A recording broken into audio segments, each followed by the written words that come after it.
Pada bagian yang ketiga ini, saya akan membagikan sedikit tentang pengetahuan diri melalui jawaban-jawaban dari pertanyaan yang kerap kali diajukan sebagai berikut.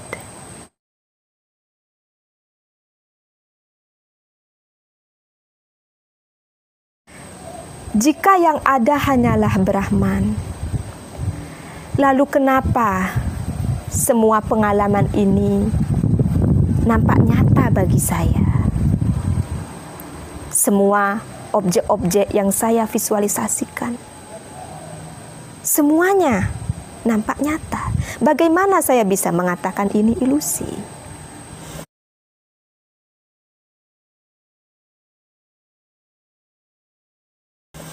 Maka Sri Saraswati bersabda, seperti halnya seseorang yang berada pada 3 tahap sang waktu. Tatkala ia berada di alam mimpi, maka segala pengalamannya termasuk objek-objek yang dilihatnya, yang diamatinya ketika bermimpi adalah nyata baginya. Tetapi begitu ia terbangun atau sadar dari mimpinya, semua pengalaman dan objek-objek itu menghilang. Demikianlah semua ini dirasakan karena pemahaman pikiran semata. Bedanya dengan di alam mimpi, alam pikiran jauh lebih bebas. Tidak begitu terkekang oleh ruang dan waktu. Misalnya, saat ini saya bermimpi bahwa saya sedang ada di Singapura.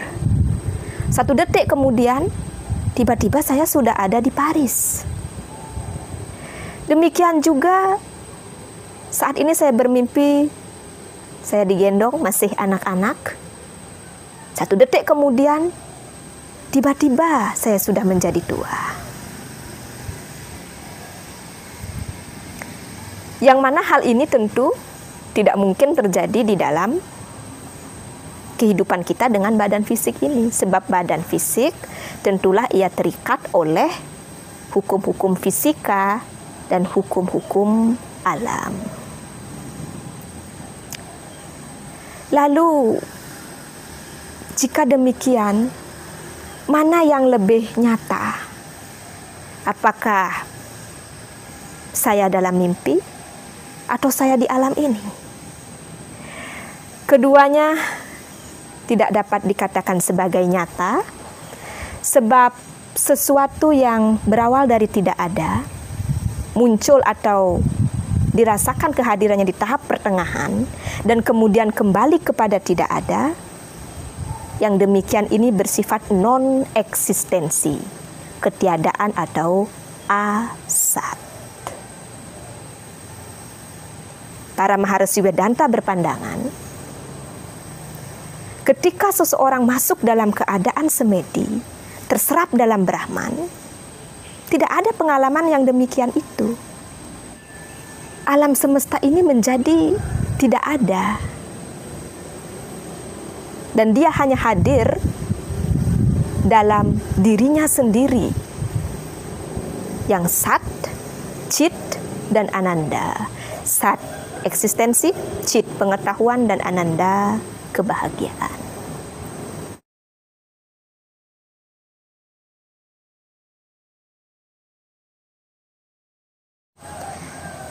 Baiklah, jika sekarang telah disebutkan Brahma itu adalah kebahagiaan, keberadaan, dan pengetahuan itu sendiri, lalu kenapa saya menjalani kehidupan ini dengan suka duka,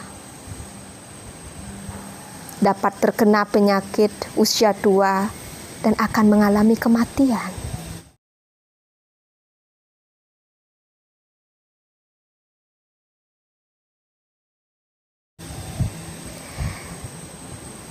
Hal ini terjadi karena non-kontemplasi dan ajñana, ketidaktahuan yang menimbulkan ilusi.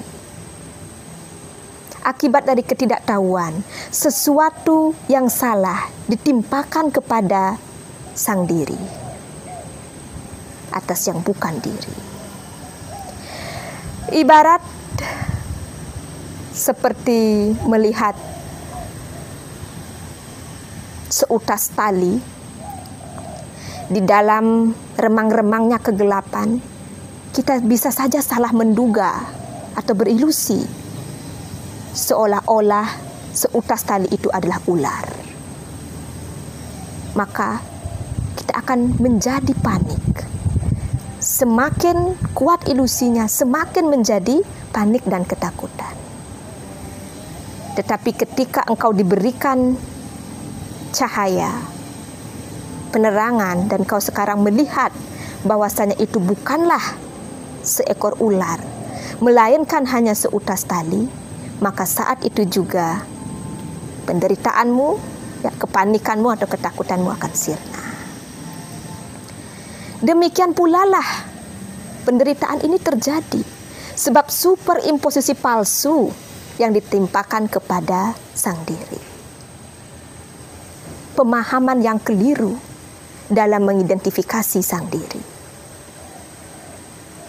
Kita menganggap bahwa badan sebagai sang diri.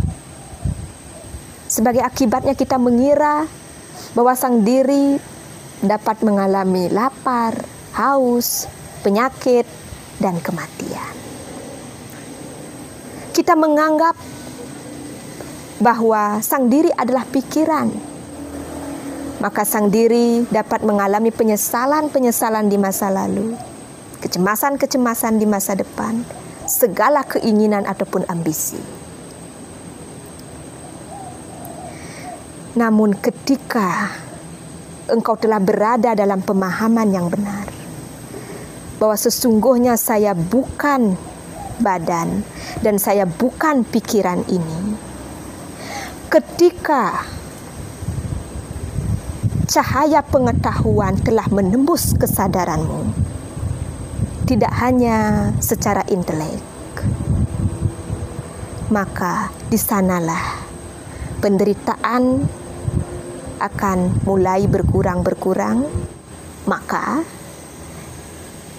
pemahaman bahwa saya bukan badan dan bukan pikiran ini adalah suatu anak tangga yang mesti engkau pijak untuk dapat melangkah ke tahap yang berikutnya.